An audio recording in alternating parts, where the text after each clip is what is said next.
ദൈവനാമം മഹത്വപ്പെടുമാറാകട്ടെ. നമ്മൾ ഫിലിപ്പിയർക്ക് എഴുതിയ ലേഖനമാണ് പഠിച്ചുകൊണ്ടിരിക്കുന്നത്. അതിൻ്റെ 4-ാമത്തെ അധ്യായം 8-ാമത്തെ വാക്യം വരെ നമ്മൾ പഠിക്കുകയുണ്ടായി. ഇന്ന് 9-ാമത്തെ വാക്യം നമുക്ക് ചിന്തിക്കാം.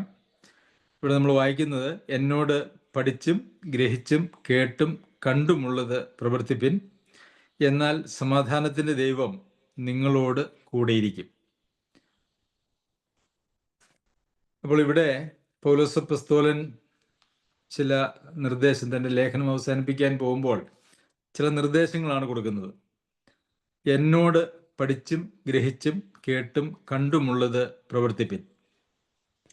ഇതിന് മുമ്പിലത്തെ അധ്യായം നമ്മൾ പഠിച്ചപ്പോൾ അതിൻ്റെ 17-ാമത്തെ വാക്യത്തിൽ, സഹോദരന്മാരെ, നിങ്ങൾ എല്ലാവരും എന്നെ അനുകരിപ്പിൻ, ഞങ്ങൾ നിങ്ങൾക്ക് കാണിച്ച മാതൃക പ്രകാരം നടക്കുന്നവരെയും കുറിക്കൊള്ളുവിൻ എന്ന് നമ്മൾ വായിക്കുകയുണ്ടായി. അതിനോട് സമാനമായത്, എന്നാൽ കുറച്ചുകൂടി ആഴത്തിലുള്ളതായ ഒരു പ്രസ്താവനയാണ് നമുക്ക് ഈ 9-ാമത്തെ വാക്യത്തിൽ, 4-ാം അധ്യായത്തിൻ്റെ 9-ാമത്തെ വാക്യത്തിൽ നമുക്ക് കാണുവാനായിട്ട് കഴിയുന്നത്. ഇവിടെ പഠിക്കുക, ഗ്രഹിക്കുക, കേൾക്കുക, കാണുക, പ്രവർത്തിക്കുക, 5 കാര്യങ്ങളെക്കുറിച്ച് ഇവിടെ പറയുന്നത് നമുക്ക് കാണുവാനായിട്ട് കഴിയും. അതിൻ്റെ ഓർഡർ ശരിക്കും നമുക്ക് വേണമെങ്കിൽ കേട്ട്, പഠിച്ച്, ഗ്രഹിച്ച്, കണ്ട്, പ്രവർത്തിക്കുക, അതാണ് അതിൻ്റെ ശരിയായിട്ടുള്ള ഓർഡർ എന്ന് പറയുന്നത്. അതുകൊണ്ട് യഥാർത്ഥത്തിൽ പൗലോസ് അപ്പോസ്തലൻ ഇത് എഴുതുമ്പോൾ തൻ്റെ മനസ്സിൽ എന്നോട് കേട്ട് പഠിച്ച് ഗ്രഹിച്ച് എന്ന് പറയുന്നതായിട്ടുള്ള കാര്യങ്ങൾ പ്രാഥമികമായിട്ടും ഈ ലേഖനത്തിലൂടെ സഭയ്ക്ക് എഴുതിയിരിക്കുന്നതായിട്ടുള്ള കാര്യങ്ങളാണ്. അതുമാത്രവുമല്ല, ഫിലിപ്പിയിൽ താൻ സുവിശേഷ വേല ചെയ്തപ്പോഴും അവിടെ ദൈവവചനം പഠിപ്പിക്കുകയും അവരെ സഭയെ വളർത്തുകയും ചെയ്തപ്പോഴുമൊക്കെ പൗലോസ് അപ്പോസ്തലനിൽ നിന്ന് കേട്ടതും പഠിച്ചതും ഗ്രഹിച്ചതുമൊക്കെ അതിനകത്ത് ഉൾക്കൊള്ളുന്നുണ്ട് എന്നുള്ളത് ശരിയാണ്. എന്നാൽ ഇവിടെ പ്രാഥമികമായിട്ടും ഈ ഫിലിപ്പിയർക്ക് എഴുതിയ ലേഖനം 4-ാം അധ്യായത്തിൻ്റെ 8 വരെയുള്ള വാക്യങ്ങളിൽ എഴുതിയിരിക്കുന്നതായ കാര്യങ്ങൾ ആണ് യഥാർത്ഥത്തിൽ ഇവിടെ പ്രാഥമികമായിട്ട് ചിന്തിക്കുന്നത്, ഉദ്ദേശിച്ചിരിക്കുന്നത്. അപ്പോൾ കേൾക്കണം, എന്നോട് കേട്ടത് ഈ ലേഖനത്തിലൂടെ, അതല്ലാതെ തന്നെ നേരിട്ട് അവരെ പഠിപ്പിച്ചതായിട്ടുള്ള കാര്യങ്ങൾ. അപ്പോൾ കേൾവി എന്ന് പറയുന്നത് നമ്മുടെ അനുസരണത്തിൻ്റെ അല്ലെങ്കിൽ പ്രവർത്തിപ്പിൻ എന്ന് പറയുന്നതായ അവസാനത്തെ കാര്യത്തിലേക്കുള്ള ആദ്യത്തെ പടിയാണ് കേൾക്കുക എന്ന് പറയുന്നത്. കേൾക്കുക എന്ന് പറയുമ്പോൾ അത് നമുക്ക് കേവലം കേൾക്കുക, നമ്മുടെ ബാഹ്യമായിട്ടുള്ള ചെവി കൊണ്ട് കേൾക്കുക, മറക്കുക എന്നുള്ളതല്ല. കേൾക്കുവാനായിട്ടുള്ള നമ്മുടെ താല്പര്യം എന്ന് പറയുന്നത് വളരെ പ്രാധാന്യമുള്ളതാണ്, പ്രസക്തമാണ്. പലർക്കും പലപ്പോഴും ദൈവത്തിൻ്റെ വചനം കേൾക്കുവാനായിട്ടുള്ള താല്പര്യം പോലും ഇല്ല എന്നുള്ളതാണ് സങ്കടകരമായിട്ടുള്ള കാര്യം. ദൈവവചനം യഥാർത്ഥത്തിൽ അത് കേൾക്കാനായിട്ടുള്ള സമയം കണ്ടെത്തി അത് കേൾക്കുകയും കേൾക്കാനുള്ള അവസരങ്ങൾ ഉപയോഗിക്കുകയും ഒക്കെ ചെയ്യുന്നത് നമ്മുടെ പ്രവർത്തന തലത്തിലേക്ക് വരുന്നതിൻ്റെ ആദ്യത്തെ പടിയാണ് എന്ന് നമുക്ക് കാണുവാനായിട്ട് കഴിയും. പൗലോസ് അപ്പോസ്തലൻ ഇത് പറയുമ്പോൾ യഥാർത്ഥത്തിൽ ക്രിസ്തീയ ജീവിതം, സഭാജീവിതം, ക്രിസ്തീയ ശുശ്രൂഷ ജീവിതം എന്ന് പറയുന്നത് അത് കേവലം എന്തെങ്കിലും കുറെ പഠിപ്പിച്ച് വിടുന്ന ഒരു കാര്യമായിട്ടല്ല. നമുക്കറിയാം, സ്കൂളുകളിലും കോളേജുകളിലും ഒക്കെ പഠിപ്പിക്കുമ്പോൾ അവിടെ ചില കാര്യങ്ങൾ അവർ സാറ് സ്കൂളിൽ അല്ലെങ്കിൽ കോളേജിൽ അവർ പറയും, അത് നമ്മൾ കേൾക്കണം, അത് നമ്മൾ പഠിക്കേണ്ട കാര്യങ്ങളൊക്കെ നമ്മൾ പഠിക്കണം. അതുപോലെ തന്നെ അത് ഗ്രഹിച്ചിട്ട് അത് പ്രവർത്തന തലത്തിലേക്ക്, അതിന് പ്രാക്ടിക്കൽ എന്ന് പറയും. ഈ തിയറി മാത്രം പഠിച്ചിട്ട് ഒരു മനുഷ്യന് ഒരിക്കലും അതിൽ മാസ്റ്റർ ആവാനായിട്ട് കഴിയില്ല. നമുക്കറിയാം, ഒരു ഡ്രൈവിങ് നമുക്ക് എത്ര നാം വായിച്ചു പഠിച്ചാലും കേട്ടു പഠിച്ചാലും ആ വണ്ടി ഓടിച്ച് പഠിക്കാതെ ഒരാൾക്കും അത് വണ്ടി ഓടിക്കുവാനായിട്ട് കഴിയുന്നതല്ല. എന്ന് പറഞ്ഞ പോലെ തന്നെ ക്രിസ്തീയ ജീവിതവും അത് കേട്ടു മാത്രം പഠിക്കുന്ന ഒരു കാര്യമായിട്ടല്ല ഇരിക്കുന്നത്. അതിനകത്ത് അത് പഠിക്കുകയും ഗ്രഹിക്കുകയും അത് കാണുകയും ചെയ്യുന്നതിൻ്റെ ഫലമായിട്ടാണ് അത് പ്രവർത്തന തലത്തിലേക്കും കൊണ്ടുവരുമ്പോൾ മാത്രമേ അതൊരു ജീവിക്കുന്ന ക്രിസ്തുവാകുള്ളൂ, അല്ലെങ്കിൽ ജീവിക്കുന്ന ഒരു ക്രിസ്തീയ ജീവിതമായിട്ട് തീരുകയുള്ളൂ. പലരെയും സംബന്ധിച്ചും അവർ ധാരാളം കേൾക്കുന്നവരാണ്. അവര് കേൾക്കുകയും പഠിക്കുകയും ചെയ്യുന്നതായിട്ടുള്ള ധാരാളം ആളുകളുണ്ട്. എന്നാൽ കേൾക്കുകയും പഠിക്കുകയും ചെയ്യുന്നതുകൊണ്ട് മാത്രം അതിൻ്റെ ഫലം ഉളവാകുന്നില്ല. ഇപ്പോൾ ഒരു മനുഷ്യൻ്റെ അടുക്കൽ നമ്മൾ ഒരു വിദ്യ പഠിക്കാനായിട്ട് അയച്ചാൽ അവർ ആ വിദ്യയുടെ പ്രമാണങ്ങളൊക്കെ പഠിപ്പിക്കും. അതിനുശേഷം അത് കാണിച്ചു കൊടുക്കും. ആ കാണിച്ചു കൊടുക്കുന്നതായിട്ടുള്ള കാര്യങ്ങൾ അവർ ചെയ്തു നോക്കും. അങ്ങനെ പല പ്രാവശ്യം അത് ചെയ്തു കഴിയുമ്പോഴാണ് അവരുടെ കൈക്ക് അത് വഴങ്ങുന്നത് എന്ന് നമുക്ക് കാണാം. ഇപ്പോൾ നമ്മളൊരു വണ്ടി ഓടിക്കാൻ തന്നെ ആദ്യം കയറി ഇരുന്ന് സ്റ്റിയറിംഗ് പിടിച്ച് വണ്ടി മുമ്പോട്ട് നീങ്ങുമ്പോൾ ഒരു സ്റ്റിയറിംഗ് ബാലൻസ് ഇല്ല. ഒരു വശത്തേക്ക് തിരിയും, നമ്മളപ്പോൾ അത് മറുവശത്തേക്ക് തിരിഞ്ഞത് ശരിയാക്കാനായിട്ട് മറുവശത്തേക്ക് തിരിയും, അപ്പോൾ വണ്ടി മറുവശത്തേക്ക് പോകും. അങ്ങനെ അങ്ങോട്ടും ഇങ്ങോട്ടും ഒക്കെ നിയന്ത്രണം വിട്ടു പോകുന്ന ഒരു കാര്യമാണ് പഠനത്തിന്റെ ആദ്യകാലങ്ങളിലുള്ളത്. എന്നാൽ അതിൽ അഭ്യസനം തികഞ്ഞാൽ അവർക്കത് വണ്ടി നല്ല ഭംഗിയായിട്ട് ഓടിക്കാനായിട്ട് കഴിയും. എന്നുള്ളതുപോലെ തന്നെ ഈ ക്രിസ്തീയ ജീവിതത്തിലും നമ്മൾ പഠിക്കുന്നതായിട്ടുള്ള പ്രമാണങ്ങൾ അത് നമ്മുടെ ജീവിതത്തിൽ ഒരു പ്രവർത്തന തലത്തിൽ കൊണ്ടുവരുമ്പോൾ മാത്രമേ അത് നമുക്ക് പ്രയോജനകരമായി തീരുന്നുള്ളൂ എന്നുള്ളതാണ് അതിൻ്റെ യാഥാർത്ഥ്യം എന്ന് പറയുന്നത്. ഇവിടെ നമുക്ക് കാണാനായിട്ട് കഴിയുന്നത് ആദ്യം നമ്മൾ കേൾക്കുക എന്നുള്ളതാണ്. സന്ദേശങ്ങൾ കേൾക്കുക, അതിനെക്കുറിച്ച് ഉള്ള ചർച്ചകൾ കേൾക്കുക, ആലോചനകൾ അല്ലെങ്കിൽ കൗൺസിലിംഗ് അങ്ങനത്തെ കാര്യങ്ങൾ കേൾക്കുക. ഈ കാര്യങ്ങളൊക്കെ നാം കേൾക്കുന്നത്, ദൈവവചനത്തിൽ നിന്നും കേൾക്കുന്നത് നമുക്ക്, അല്ലെങ്കിൽ അത് ദൈവവചനം വായിച്ച് പഠിക്കുന്നത്, ഇത് രണ്ടും വളരെ അതിൻ്റെ ആദ്യത്തെ പടിയാണ് എന്ന് നമുക്ക് കാണുവാനായിട്ട് കഴിയും. വായിക്കുക അല്ലെങ്കിൽ കേൾക്കുക എന്ന് പറയുന്നത് ഈ ക്രിസ്തീയ ജീവിതത്തിന്റെ ആദ്യത്തെ പടിയാണ്. ആരെങ്കിലും സംസാരിക്കുന്നതാണെങ്കിൽ കേൾക്കുകയും എഴുതി വെച്ചിരിക്കുന്നതാണെങ്കിൽ അത് വായിക്കുകയും ചെയ്യാം. അപ്പോൾ അങ്ങനെ നാം കേൾക്കുന്നതായിട്ടുള്ള കാര്യങ്ങൾ അടുത്തതായിട്ട് അത് പഠിക്കുക എന്ന് പറയുന്ന ഒരു തരത്തിലേക്ക് വരുന്നുണ്ട്. ഇവിടെ പഠിച്ചും എന്ന് പൗലോസ് അപ്പോസ്തലൻ പറയുന്നുണ്ട്. അപ്പോൾ കേൾക്കുന്ന കാര്യങ്ങൾ മറന്നു കളയുവാനായിട്ട് അല്ല. നമ്മളൊക്കെ ധാരാളം സന്ദേശങ്ങൾ കേൾക്കുന്നവരാണ് പല സ്ഥലത്തു നിന്നും. അതിനകത്ത് കുറേയൊക്കെ തെറ്റായിട്ടുള്ള കാര്യങ്ങൾ നാം കേൾക്കുന്നുണ്ട്. തെറ്റായിട്ടുള്ള കാര്യങ്ങൾ കേൾക്കാതിരിക്കുന്നതും അത് പഠിക്കാതിരിക്കുന്നതും വളരെ നല്ലതാണ്. എന്നാൽ കേട്ട കാര്യങ്ങൾ നമ്മൾ പഠിക്കുക എന്ന് പറയുന്നത് വളരെ പ്രാധാന്യമാണ്. പലപ്പോഴും അനേക ദൈവ മക്കളുടെയും ജീവിതത്തിൽ അവര് അനേകം പ്രാവശ്യം കേട്ടാൽ പോലും അവരുടെ പഠന തലത്തിൽ, അവരുടെ ഓർമ്മയുടെ തലത്തിൽ അത്തരം കാര്യങ്ങൾ എത്തിയിട്ടില്ല എന്നുള്ളത് ഞാൻ പല സഹോദരന്മാരുമായിട്ടും സംസാരിക്കുമ്പോൾ എനിക്ക് ബോധ്യപ്പെട്ടതായിട്ടുള്ള കാര്യങ്ങളാണ്. ഏറ്റവും വിശ്വാസ ജീവിതത്തിൻ്റെ ഏറ്റവും അടിസ്ഥാനപരമായിട്ടുള്ള കാര്യങ്ങൾ പോലും അനേക തവണ നാം ദൈവവചന സന്ദേശങ്ങളിലൂടെ പഠിപ്പിച്ചതായിട്ടുള്ള കാര്യങ്ങൾ പോലും അവർ കേട്ടു, അതിനുശേഷം അത് അവരെ പഠന വിഷയമായിട്ടില്ല, അല്ലെങ്കിൽ പഠിച്ചിട്ടില്ല എന്നുള്ളതാണ് ഒരു പരാജയമായിട്ടിരിക്കുന്നത്. അപ്പോൾ നാം കേൾക്കുന്ന കാര്യങ്ങൾ അത് പഠിക്കുന്നില്ല എങ്കിൽ അത് നമുക്ക് കാര്യമായിട്ടുള്ള പ്രയോജനം, അല്ലെങ്കിൽ ഒരു പ്രയോജനവും അത് ചെയ്യുകയില്ല. അതിനെക്കുറിച്ച് പറയുന്ന ഒരു ചെവിയിൽ കൂടെ കയറി മറ്റൊരു ചെവിയിലൂടെ അങ്ങ് പോയി എന്നുള്ള ഒരു നിലയിൽ മാത്രമാണ്. അങ്ങനെയുള്ള ഒന്നും നമുക്ക് ഗുണകരമായിട്ട് വരികയില്ല നമ്മുടെ ജീവിതത്തിൽ എന്നുള്ളത് നമുക്കറിയാമല്ലോ. അപ്പോൾ കേൾക്കുന്ന കാര്യങ്ങൾ പഠിക്കുവാനായിട്ട് നാം മനസ്സ് വെക്കേണ്ടത് ആവശ്യമാണ്. നമുക്കറിയാം, നാം സ്കൂളിലൊക്കെ നമ്മുടെ കുട്ടികളെ വിടുമ്പോൾ, അല്ലെങ്കിൽ നാം ഏതെങ്കിലും ഒരു പരീക്ഷയ്ക്കായിട്ട് നാം തയ്യാറെടുക്കുമ്പോൾ നമ്മൾ കേൾക്കുകയും എഴുതി ചെയ്ത് വായിക്കുകയും ചെയ്യുമ്പോൾ അതൊക്കെ പഠിക്കാനായിട്ട് നമുക്ക് വലിയ ഉത്സാഹമുണ്ട്. എന്നാൽ മാത്രമേ ഒരു പരീക്ഷയിൽ നമുക്ക് മാർക്ക് മേടിക്കുവാനായിട്ട്, വിജയം കൈവരിക്കുവാനായിട്ട് കഴിയുള്ളൂ.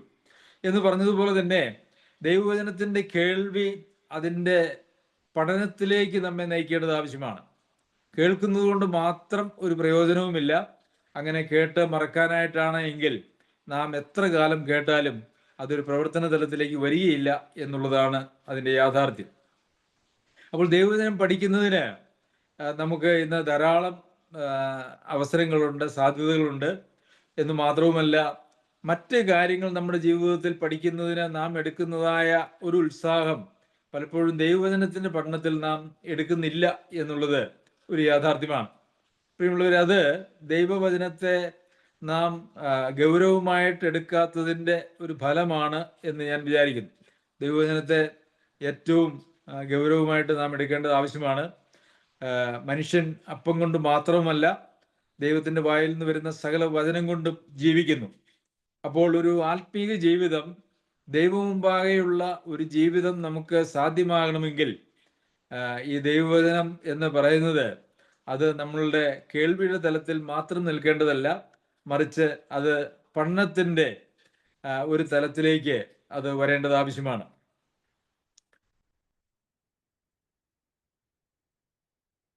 അപ്പോൾ എന്തൊക്കെ നാം പഠിക്കണം എന്ന് ചോദിച്ചു കഴിഞ്ഞാൽ, ഉപദേശപരമായിട്ടുള്ള സത്യങ്ങൾ, സുവിശേഷം എന്ന് പറയുന്നത് കേവലം രക്ഷയുടെ സന്ദേശം മാത്രമല്ല, രക്ഷയുടെ സന്ദേശവും രക്ഷണ്യ ജീവിതത്തിൻ്റെ സന്ദേശവും സുവിശേഷ സന്ദേശത്തിൽ ഉൾപ്പെട്ടിരിക്കുന്നത് തന്നെയാണ്.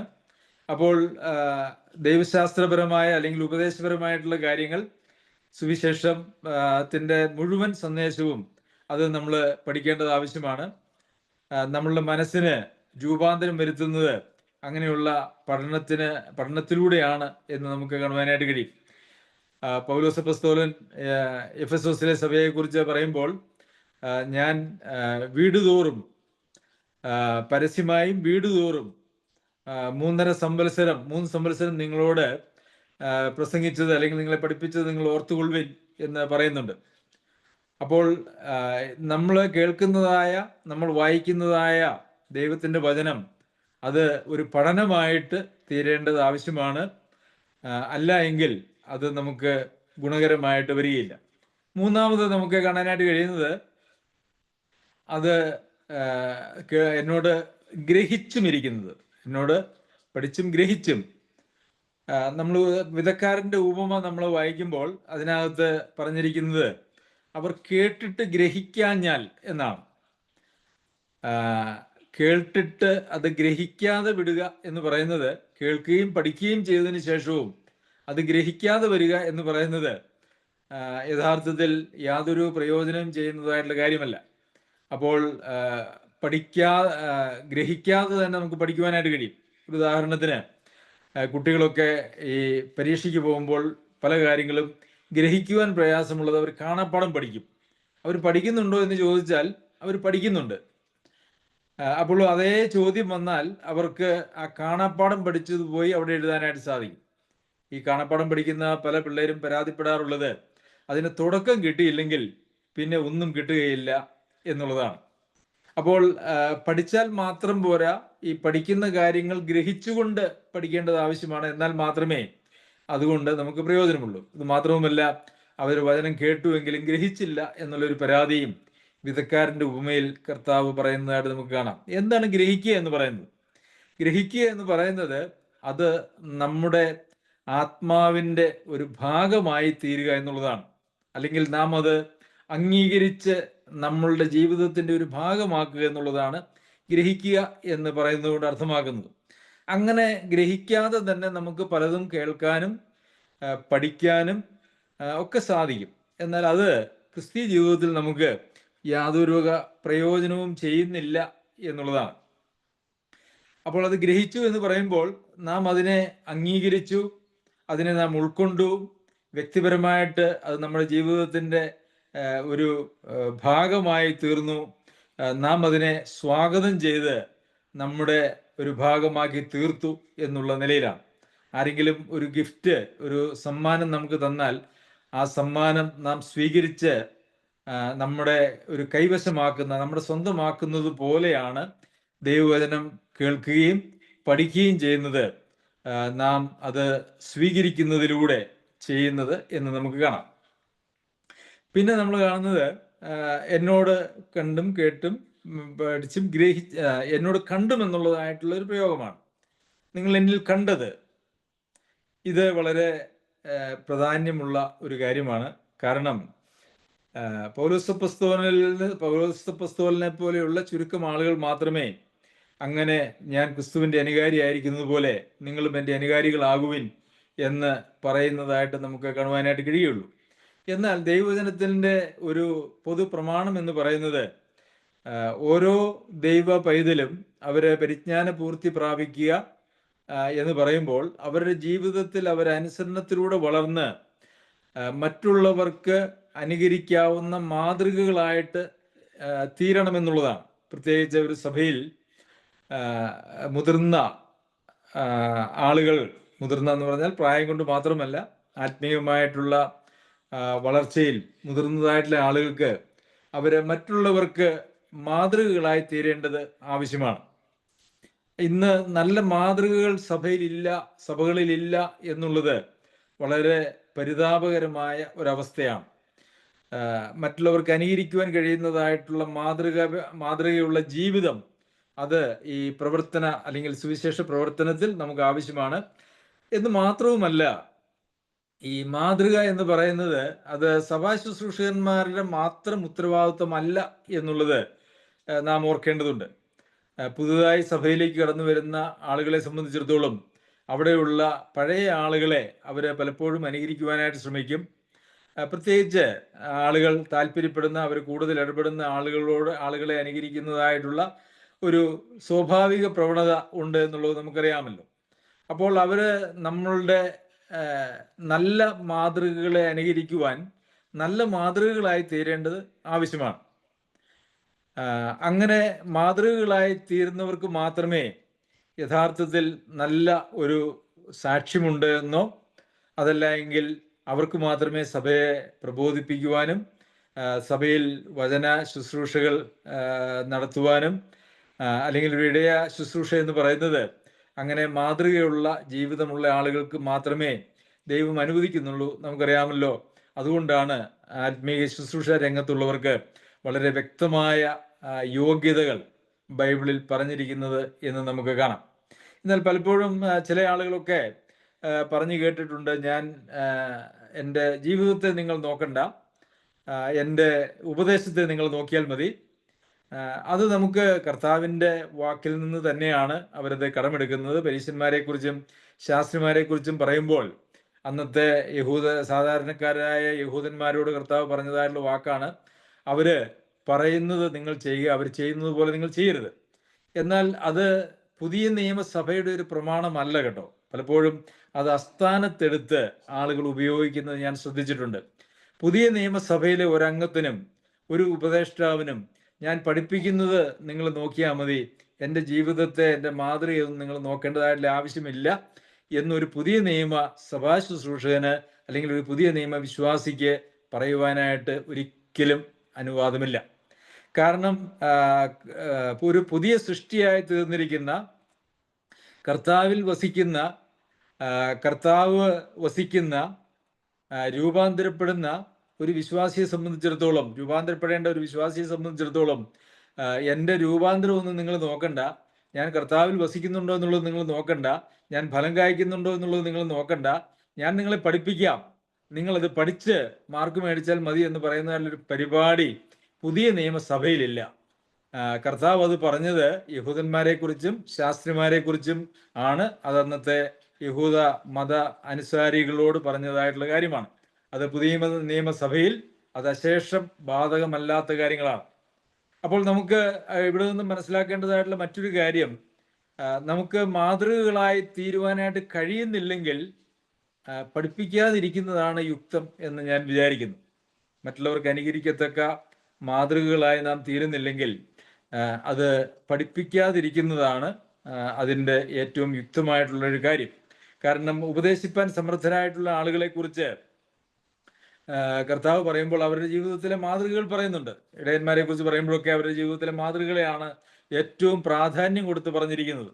അല്ലാതെ അവരുടെ പ്രസംഗ പാഠവത്തെക്കുറിച്ചോ അല്ല എങ്കിൽ അവരുടെ വിദ്യാഭ്യാസ യോഗ്യതയെക്കുറിച്ചോ ഒന്നും വചനത്തിൽ പറയുന്നില്ല. അവരുടെ കുടുംബ പശ്ചാത്തലത്തെക്കുറിച്ച് വചനത്തിൽ പറയുന്നില്ല. അവരുടെ പ്രമാണിത്വത്തെക്കുറിച്ച് വചനത്തിൽ പറയുന്നില്ല. അവരുടെ ജീവിതത്തിന്റെ മാതൃക, ജീവിത വിശുദ്ധി, ജീവിതത്തെക്കുറിച്ചുള്ള അവരുടെ കാഴ്ചപ്പാടും അവരുടെ മാതൃകകളും അതുമാത്രമാണ് ഉപദേശിപ്പാനുള്ള സാമർഥ്യം എന്ന് പറയുന്നതിനോട് ചേർന്ന് ദൈവവചനത്തിൽ നമുക്ക് കാണുവാനായിട്ട് കഴിയുന്നു. അപ്പോൾ ഇതിനകത്ത് മറ്റൊരു ചോദ്യം സ്വാഭാവികമായിട്ടും ഉദിക്കും. അപ്പോൾ എല്ലാം തികഞ്ഞ ഒരാൾക്ക് മാത്രമേ പഠിപ്പിക്കുവാനായിട്ട് കഴിയുള്ളൂ എന്നുള്ള ഒരു ചോദ്യമുണ്ട്. അല്ല, അങ്ങനെയല്ല. അങ്ങനെ എല്ലാം തികഞ്ഞതായിട്ടുള്ള ഒരു മനുഷ്യരും യഥാർത്ഥത്തിൽ ലോകത്തിലില്ല. ഒരു പാപരഹിത പൂർണ്ണത എന്ന് പറയുന്നത് നമുക്ക് ലോകത്തിൽ ആരിലും കാണുവാനായിട്ട് കഴിയുന്നതല്ല. എന്നാൽ ദൈവവചനത്തെ സ്നേഹിക്കുകയും അറിഞ്ഞിരിക്കുന്ന കൽപ്പനകളെ അവരാൽ ആവോളവും അധികവും അനുസരിക്കുകയും മറ്റുള്ളവരെ ആ നിലയിൽ പരിശീലിപ്പിക്കുവാനുള്ള ജീവിത മാതൃകയും പ്രാപ്തിയും ഉള്ളതായിട്ടുള്ള ആളുകൾക്ക് മാത്രമേ അത് ചെയ്യുവാനായിട്ട് കഴിയുള്ളൂ. ഇത് യഥാർത്ഥത്തിൽ എല്ലാവരും ആ ഒരു അവസ്ഥയിലേക്ക് വളരേണ്ടത് ആവശ്യമാണ്. അത് ചില ആളുകൾക്ക് മാത്രം ഞങ്ങൾക്ക് എല്ലാവർക്കും മാതൃകയായിരിക്കണം, നിങ്ങൾ മാതൃകയായില്ലെങ്കിൽ നിങ്ങളെ ഞങ്ങൾ ചോദ്യം ചെയ്യും, എന്നാൽ ഞങ്ങൾക്ക് എങ്ങനെയും ജീവിക്കാം എന്ന് പറയുന്നതായിട്ടുള്ള ഒരു പ്രമാണം ബൈബിളിലില്ല. ബൈബിൾ പറഞ്ഞിരിക്കുന്ന എല്ലാ പ്രമാണങ്ങളും സഭകളിലെ എല്ലാവർക്കും ബാധകമായിട്ടുള്ള കാര്യങ്ങളാണ്. കർത്താവ് അന്ത്യകൽപ്പന കൊടുത്തപ്പോഴും ഞാൻ നിങ്ങളോട് കൽപ്പിച്ചതൊക്കെയും പ്രമാണിപ്പാൻ തക്കവണ്ണം സകല ജാതികളെയും ഉപദേശിച്ചുകൊണ്ട് സകല ജാതികളെയും ശിഷ്യരാക്കിക്കൊള്ളുവിനാണ്. അപ്പോൾ കർത്താവ് കൽപ്പിച്ചതായിട്ടുള്ള പ്രമാണങ്ങളിൽ ഏതെങ്കിലും ഒന്ന് ഒഴിവാക്കുവാനായിട്ടുള്ള അനുവാദം കർത്താവിന്റെ പിന്നാലെ പോകുന്നതായിട്ടുള്ള ഒരാൾക്ക് പോലും ഇല്ല എന്നുള്ളതാണ് യാഥാർത്ഥ്യം. അപ്പോൾ പ്രിയമുള്ളവരെ, നമ്മെ ആളുകൾക്ക് കണ്ട് മാതൃകയായിട്ട് സ്വീകരിക്കാൻ കഴിയുന്ന ഒരു ജീവിതം നമുക്കുണ്ടോ? ഇല്ല എങ്കിൽ നാം സഭയിൽ സഭയ്ക്ക് ഒരു ഗുണമില്ലാത്ത, ഒരു പ്രയോജനം ചെയ്യാത്ത ഒരവസ്ഥയിലേക്ക് മാറും. എല്ലാവർക്കും എല്ലാ കാര്യങ്ങളിലുമുള്ള പ്രാപ്തി എന്നുള്ള ദൈവം നൽകുന്ന പ്രാപ്തിയെ കുറിച്ചാണ് പറയുന്നത്, കൃപാവരമോ ഉള്ളവരല്ല.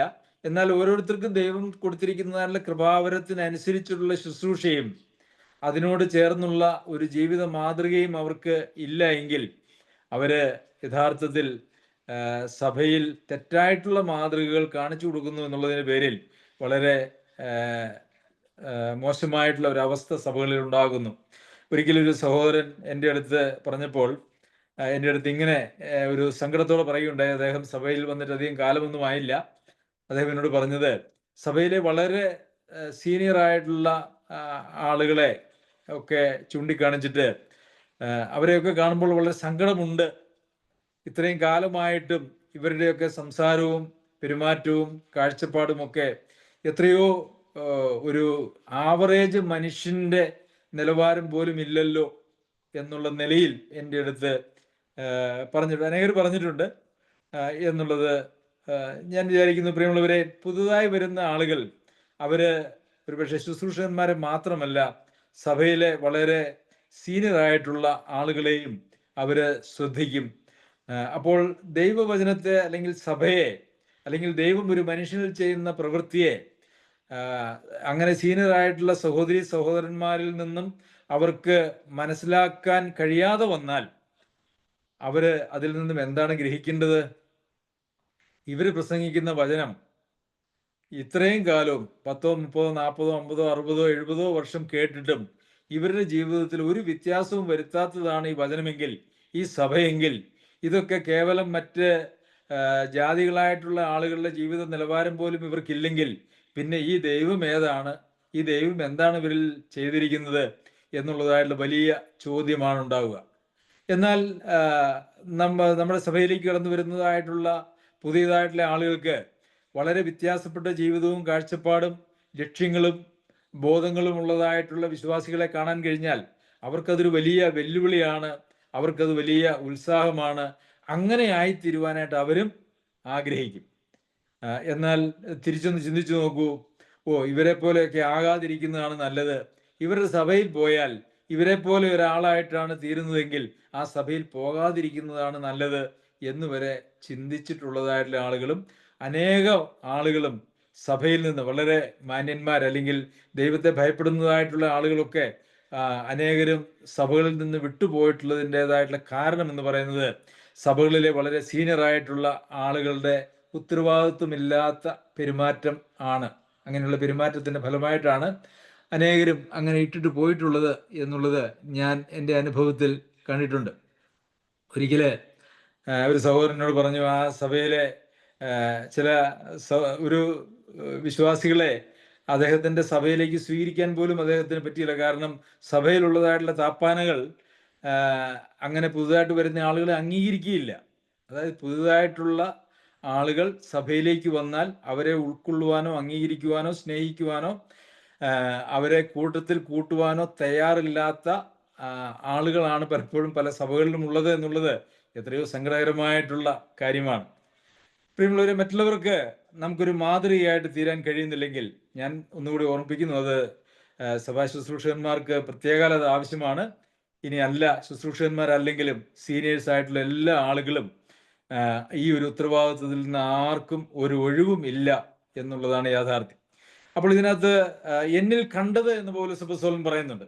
അപ്പോൾ പൗലോസ് അപ്പോസ്തലന്റെ ജീവിതം എന്ന് പറയുന്നത് അവരുടെ മുമ്പിൽ ഒരു തുറന്ന പുസ്തകമായിരുന്നു, ഒരു ഒളിച്ചുള്ള ഒരു ജീവിതമായിരുന്നില്ല.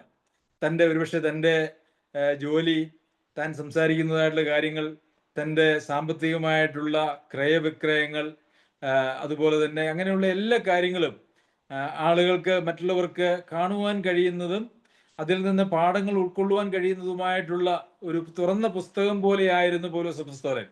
എന്നാൽ ഇന്ന് നാം അഭിമുഖീകരിക്കുന്ന ഒരു വലിയ പ്രശ്നം എന്ന് പറയുന്നത്, അങ്ങനെ ഒരു തുറന്ന പുസ്തകമായിട്ട് ജീവിക്കാൻ ആളുകൾക്ക് താല്പര്യമില്ല. അവരൊക്കെയും അടഞ്ഞ പുസ്തകങ്ങളും അടഞ്ഞ അധ്യായങ്ങളും, ആർക്കും അവരുടെ ജീവിതത്തിലെ ഒരു കാര്യങ്ങളും കാണുവാനോ മനസ്സിലാക്കുവാനോ കഴിയാത്ത വിധത്തിൽ അവര് ആരോടും അങ്ങനെ ഇടപെടാതെ മാറി ഒളിച്ചു നടക്കുന്നതായിട്ടുള്ള ഒരു ജീവിതം ഇന്ന് കാണുവാനായിട്ട് കഴിയും. പ്രിയമുള്ളവരെ, അതും ഒരു സഭാജീവിതമല്ല. സഭാജീവിതം എന്ന് പറയുന്നത് ഒരു കുടുംബമായിട്ട് ജീവിക്കുന്ന ജീവിതമാണ്. അവിടെ അപ്പനും മക്കളും സഹോദരനും സഹോദരിയും അതുപോലെ തന്നെ മാതാപിതാക്കന്മാരും ഒക്കെ ഉള്ള ഒരു ഭവനം പോലെയാണ് ഒരു സഭ എന്ന് പറയുന്നത്. അവിടെ എല്ലാം ഒളിച്ചു വെച്ച് ആർക്കും ഒന്നും കാണാൻ കഴിയാത്തതായിട്ടുള്ള രഹസ്യ ജീവിതം നയിക്കുന്ന ആളുകൾ എന്ന് പറയുന്നത് അവരൊരിക്കലും ഒരുപക്ഷെ ആ സഭയുടെ ഒരു അംഗമായി തീർന്നു എന്ന് പറയുവാനായിട്ട് കഴിയുകയില്ല. അവര് കേവലം അവിടെ ഒരു ഗസ്റ്റ് പോലെ, അല്ലെങ്കിൽ ഒരു പരദേശിയെ പോലെ സഭകളിൽ ജീവിക്കുന്ന ആളുകൾ എന്ന് മാത്രമേ അവരെ കുറിച്ച് പറയുവാനായിട്ട് കഴിയുകയുള്ളൂ. നല്ല മാതൃകകൾ സഭയിലുള്ള ആളുകൾ അറിയുന്നതും കാണുന്നതും ആവശ്യമാണ്. അങ്ങനെ കാണുകയും അറിയുകയും ചെയ്യുമ്പോഴാണ് അത്തരം മാതൃകകൾ ജീവിതത്തിൽ പകർത്തുവാനായിട്ട് ആളുകൾക്ക് താല്പര്യമുണ്ടാകുക എന്നുള്ളതും നാം ശ്രദ്ധിക്കേണ്ടത് ആവശ്യമാണ്. എന്നാൽ ഇതിന്റെ മറുവശം എന്ന് പറയുന്നത്, കാണണമെന്ന് പറയുമ്പോൾ കാണിക്കേണ്ടതിന് വേണ്ടി ചെയ്യുക എന്ന് പറയുന്ന മറ്റൊരു അപകടകരമായിട്ടുള്ള അവസ്ഥയും നമുക്ക് കാണുവാനായിട്ട് കഴിയും. മറ്റുള്ളവരെ കാണിക്കേണ്ടതിന് വേണ്ടി നാം ചെയ്താൽ, പ്രിയമുള്ളവരെ, അതിൽ യാതൊരു പ്രയോജനവുമില്ല. അത് ദൈവം അംഗീകരിക്കുന്നതായിട്ടുള്ള കാര്യങ്ങളല്ല. എന്നാൽ അതുകൊണ്ട് ഒളിച്ചു വെച്ച് ചെയ്യണം എന്നും അതിനർത്ഥമില്ല. അങ്ങനെ ഒളിച്ചു വെച്ച് ചെയ്തു കഴിഞ്ഞാൽ അത് ഒരിക്കലും മറ്റുള്ളവർക്ക് മാതൃകയായി തീരുന്നില്ല എന്നുള്ളതും യാഥാർത്ഥ്യമാണ്. അപ്പോൾ ഇതിനകത്ത് ദൈവവചനപരമായിട്ടുള്ള ഒരു പരിജ്ഞാനത്തോടു കൂടിയുള്ള ഒരു ഇടപെടൽ അല്ലെങ്കിൽ ഒരു നടപ്പാണ് എപ്പോഴും നമ്മുടെ സഭയിൽ ആവശ്യമായിട്ടുള്ളത് എന്നുള്ളതും നാം മനസ്സിലാക്കണം. അപ്പോൾ ഇങ്ങനെയൊക്കെ പൗലോസിനോട് പറയുകയാണ്, നിങ്ങൾ എന്നിൽ നിന്ന് കുറെ കേട്ടിട്ടുണ്ട്, നിങ്ങൾ എന്നിൽ നിന്ന് കുറെ പഠിച്ചിട്ടുണ്ട്, നിങ്ങൾ ഒത്തിരി കാര്യങ്ങൾ ഗ്രഹിച്ചിട്ടുണ്ട്, നിങ്ങൾ ഒത്തിരി കാര്യങ്ങൾ എൻ്റെ ജീവിതത്തിൽ കണ്ടിട്ടുണ്ട്. ഇതെല്ലാം നിങ്ങൾ പ്രവർത്തിക്കണം. ഇത് നിങ്ങളുടെ പ്രവർത്തന തലത്തിലേക്ക് കൊണ്ടുവരുന്നതിന് വേണ്ടിയാണ് നിങ്ങൾ ഇതെല്ലാം ചെയ്യേണ്ടത് അല്ലെങ്കിൽ ചെയ്തിരിക്കുന്നത്. നമ്മൾ ഒത്തിരി പഠിച്ചു, ദൈവവചനത്തിൽ വലിയ അവഗാഹം നാം സമ്പാദിച്ചു. ഒത്തിരി സമയം ദൈവവചനത്തിന് മുമ്പാകെ ഇരുന്ന് പഠിച്ചു, ഗ്രഹിച്ചു. വേണമെങ്കിൽ നല്ല പ്രസംഗങ്ങൾ നടത്താനുള്ള ഒരു കഴിവും നമുക്ക് ആർജിച്ച് ചെയ്യാം. പക്ഷേ അത് നമ്മളുടെ പ്രവർത്തനത്തിന്റെ തലത്തിലേക്ക് വരുന്നില്ല എങ്കിൽ അത് ഒരു പ്രയോജനവുമില്ല എന്നുള്ളത് തന്നെ.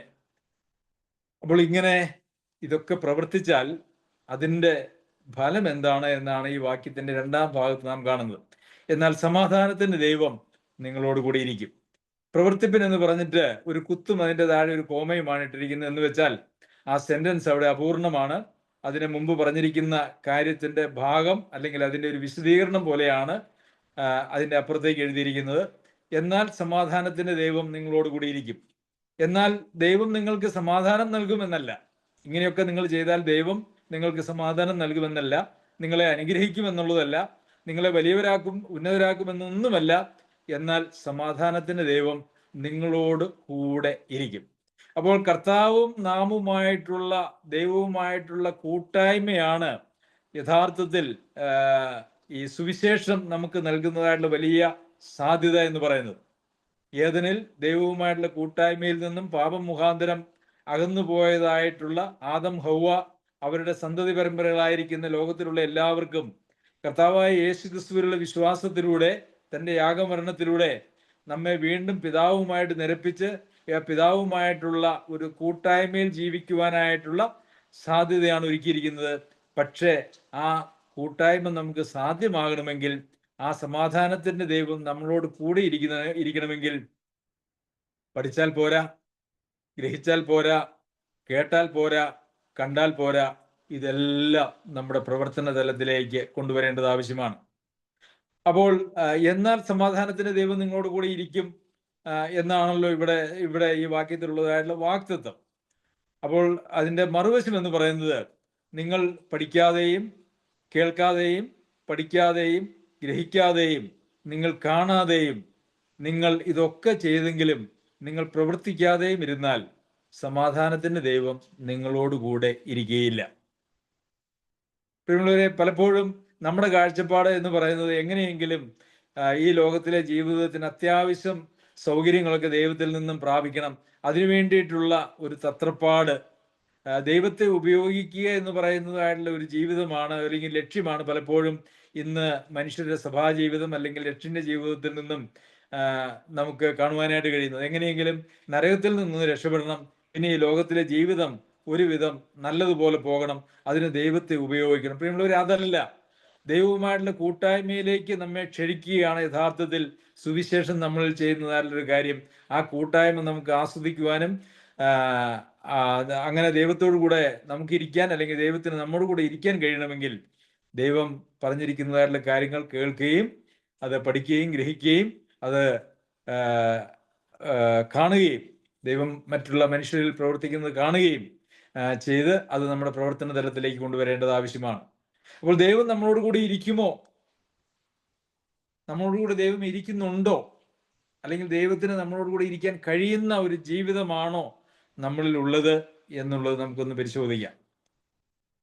പ്രിയമുള്ളവരെ, നമുക്കെല്ലാവർക്കും അന്യോന്യം, ദൈവജനത്തിലെ പ്രമാണം എന്ന് പറയുന്നത് നിങ്ങൾ അന്യോന്യം പ്രബോധിപ്പിക്കുവാനെന്നാണ്. അന്യോന്യം പ്രബോധിപ്പിക്കുവാനായിട്ട് പോലും നമുക്ക് കഴിയണമെങ്കിൽ നാം അന്യോന്യം മാതൃകയുള്ള ജീവിതങ്ങളായി തീരേണ്ടതും ആവശ്യമാണ്. അതുകൊണ്ട് പൗലോസ് അപ്പോസ്തലൻ പറഞ്ഞതുപോലെ നമുക്കും മറ്റുള്ളവർക്ക് മാതൃകയായിട്ടുള്ള നിലയിൽ, മറ്റുള്ളവർക്ക് കാണത്തക്ക നിലയിൽ നമ്മളിൽ നല്ല മാതൃകകൾ ഉണ്ടാകുവാൻ വരുന്ന കാലങ്ങളിൽ സർവശക്തനായ ദൈവം നമ്മെല്ലാവരെയും സഹായിക്കട്ടെ. അവന്റെ അതിപരിശുദ്ധ നാമം വാഴ്ത്തപ്പെടുമാറാകട്ടെ.